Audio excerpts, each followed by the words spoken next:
Hey you guys, welcome back to my channel. Today we are back with another Juvia's Place palette video, and today we are talking about the Saharan palette. This, I feel like, is one of their most underrated palettes. I have not heard very many people talk about this palette. Correction, I don't know that I've ever heard anyone specifically mention this palette. Not to say that hasn't happened, and it's a really good one from them. So today we're going to be talking all about this palette. I'm going to be sharing with you guys swatches, my thoughts on the palette in general, and also 4 different looks that I created using this one. Before we jump into it, make sure that you are subscribed to my channel if this sounds interesting to you and if you are not subscribed already. And with that said, let's go ahead and take a look at this one. So here is a first look at the Saharan palette by Juvia's Place. I would consider this to be a neutral palette that's very, very rich in neutral tones. So there's a lot of rich tones in here. You do get a little bit of color in this palette. You can see that there's a little bit of orange. We have some pink in here. We even have a couple different takes on the shade of green, but everything in here is very much kind of earthy in tone and very rich in depth. It's pretty heavy on the jewel tones, and this palette actually reminds me a lot of the fall time. Not to say that you can't use this palette any time of the year, because truly the looks that you can create with this thing are very varied and you could use it any time of the year, but just the color story in general gets me very inspired for fall. So this is a palette that when fall comes around, this is one that I'm very drawn to just because of the tones inside here. If you guys have watched a lot of my eyeshadow palette videos, you might know that I love a palette that is mostly neutral but has a couple of pops of color in it. And that's exactly how I would describe this palette. I would say this is mostly a neutral palette, but it does have a few pops of color in here. So I want to go through a couple of specific colors in here. This one right here, the color Katsina, this is a very perfect neutral transition shade. This is one that is not too warm, it's not too cool. You could use this color as a transition shade with pretty much any eye look that you choose to wear, whether it be with this palette or with another palette. This transition color definitely goes with every other color inside this palette, which is super, super helpful. Also take note that it does include a very rich, intense matte black. I love this matte black because it's very, very intense, it's very pigmented, but it's also not so loosely pressed that you can't build this one up and go in with a lighter hand. I am typically someone that prefers a rich, deep brown over a rich, deep matte black, but this specific matte black, and I would say Juvia's Place's matte formula in general, is a little bit easier to work with because it is a little bit more firmly pressed. If you want to go in with a lighter hand, you can definitely do that, which is very important because when using a matte black, I find that if you're not very careful or if you have too much matte black pigment on your brush, you can take your look from something neutral to something very intense and maybe a little bit darker than you had wanted it to be very, very quickly. This matte black, however, I found very easy to kind of build up in very small light layers. I'm wearing this one on my corner today and you can see it just gives me a little bit of depth there at the lash line. It's much easier to work with this one and to control this formula of a matte black, but you still can definitely get very rich, intense color. You can still use it as a liner. It's a really well done matte black in my opinion. How many times can I say the word matte black? I also want to mention these 2 pops of matte color right here. You have this one which is a little bit more of kind of an orangey red, and this one that is a true rusty orange. Here they are right here. But I love using colors like this just to kind of pop into the crease or transition area to give you a little peak of color, whether you're doing something a little bit more bold and colorful or something more neutral. I love having that little bit of warmth in the crease. I think it's really, really fun. It's really flattering, especially if you have blue or green eyes. It just looks really, really pretty on the eyes. And again, I find these formulas to be really easy to go in with a light hand if you want to be a little bit more subtle. I also love that you get a couple different takes on a bronze eyeshadow in here. First off, you get this one right here, which is a very kind of traditional golden toned bronze color. It's just a very staple color. It's a very good color to reach for if you are just not wanting to think about your eye look and just put something on your eyes that you know is going to look good. Regardless of what your skin tone is, this is a color that will work for absolutely anyone and give you a perfect eye look in no time at all. But I also love that they included these a little bit more sort of red or pink toned bronzes in here. This color right here I would say is a little bit more of like a rose gold. This is a beautiful inner lid shade. I absolutely loved working with this one. Also, this one right here I would say is very similar. You can see it's a little bit more pink and it's a little bit more deep. But if you're wanting to create a little bit of gradient on the lid, these 2 together are really beautiful. And then we have this shade right here, which is even a level deeper, and then this one right here, which is quite a bit more pink in tones. So all 3 of these colors are perfect if you like a bronzy eye that's a little bit more feminine, a little bit more rose toned. You'd absolutely love these shades. I think these are the type of shades that would look good on absolutely anybody. They're very easy to pull off. They're not overly pink to the point where anyone that is not into color would be uncomfortable wearing them. And then there's this shade right here. So this is a shade that I actually have quite a few shades similar to this in my collection. It's a green that has a hint of kind of a brown almost a reddish brown when you blend it out. A lot of companies have done a take on this color. I have one from Wet n Wild, I have one from ColourPop. I think Max Club was kind of the original color that was kind of like this, but regardless, it's a beautiful color. I really enjoyed the look that I created with that shade right there. And then last off, this inner corner shade right here. This is a very frosty white that has a hint of blue to it. It actually reminds me quite a bit of the bluish white in the Magic Mini palette. They are slightly different. I would say this one is a little bit more rich and a little bit more intense. It almost feels like a cream to the touch. When you put your finger in this, if you pushed really hard, you could push all the way to the bottom of this. So this color, originally, I thought the frostiness and the brightness and that little bit of a blue tone would not go very well with the other shades in here. I was thinking that I would have liked a little bit better if they would have put a traditional sort of champagne toned shimmer in there instead. But the more that I used this shade, the more I realized how versatile it was and how much it actually does go with the other shades inside this palette. I was really surprised at how much I enjoyed using this and some of the looks that I created. It worked great on my inner corner. It worked great on my inner lid, kind of blended into other shades on my lid. A lot of people might be intimidated by the intensity of this shade, but what I really loved about this one is when you pack it on your inner corner, on your lid, if you really kind of work with it and blend it into your skin, it really diffuses out really nicely.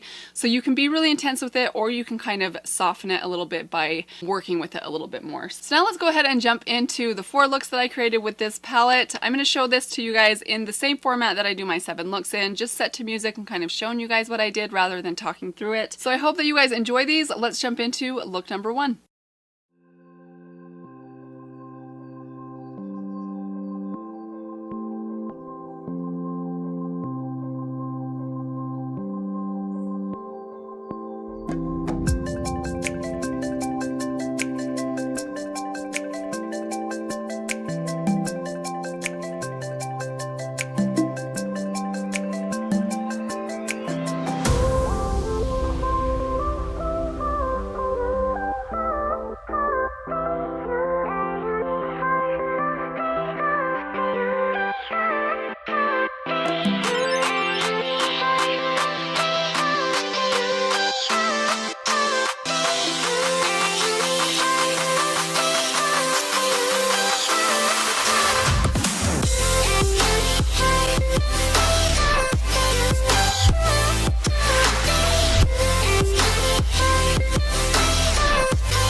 I hope that you guys enjoyed those 4 different looks. Let me know in the comments below which one was your favorite. I always love hearing which one you guys like the best. Just a couple more things I want to mention about this palette. This one does include 4 mattes and 8 shimmers, so it's definitely heavier on the shimmer side. So if you are someone that loves just putting a shimmer all over your lid, blending it out into the crease and kind of doing a one eyeshadow type of a look, this is a great palette for doing that with. Even though a lot of the looks I did were a little bit more intense because I wanted to show what the different shades did, a lot of times when I reach for this palette, I will do exactly that. I will just take one of these shades, put it all over my lid and kind of blend it out, and then put a little bit of highlighter on my inner corner and be done. So it is a great palette for someone that likes really simple, easy looks. Other than that, the formula of these are exactly what I find with all of the Juvia's Place formulas, which is fantastic. I love their formula. Their mattes are perfectly pigmented. They're pigmented, but they're very, very firmly pressed. I keep saying this and repeating myself, but I feel like it's very, very important because it makes it a little bit easier to use, because you can be very intense if you want to be intense. You can get to that level, but you can also be a little bit softer with it. It's just a little bit easier to work with. And as for the shimmers, they are absolutely fantastic applied with a brush or with your finger. They last all day long. I've been wearing this color on my lid for about 6 hours now, and it still looks incredible. So that is it for my thoughts on the Saharan palette by Juvia's Place. Let me know what you guys thought of this palette. Does it look interesting to you? What do you guys think of the color story of this one? Let me know in the comments below. Also, keep an eye out next week. I have my 4th and final Juvia's Place palette video coming up. We'll be talking about the Nubian 2 palette. I'm super excited to revisit that palette. That was my original Juvia's Place purchase that I absolutely fell in love with, and that is such a great palette. I can't wait to show you guys what I come up with that one. Thank you guys so much for stopping by today. If you are not subscribed, I hope that you will hit that subscribe button before you leave, and I will see all of you in my next video. Bye. I would say I have not heard... Come on, kids, stop running around. Right here, which is a very traditional kind of medium tone goldish brown bronze. That was terrible. Originally thought would not really go with that color, if that makes any sense. No, it doesn't. Oh, why am I struggling so much tonight? It's late, that's why. I usually film at night. My brain, by the end of the day, just, it's not at its best. 4 mattes in here and, oh shoot, 8. 1, 2, 3, 4, 5, 6. Palette, which was my original, which was the first palette this is why I can't film at night. This is taking me like 30 minutes to do this 4-sentence outro.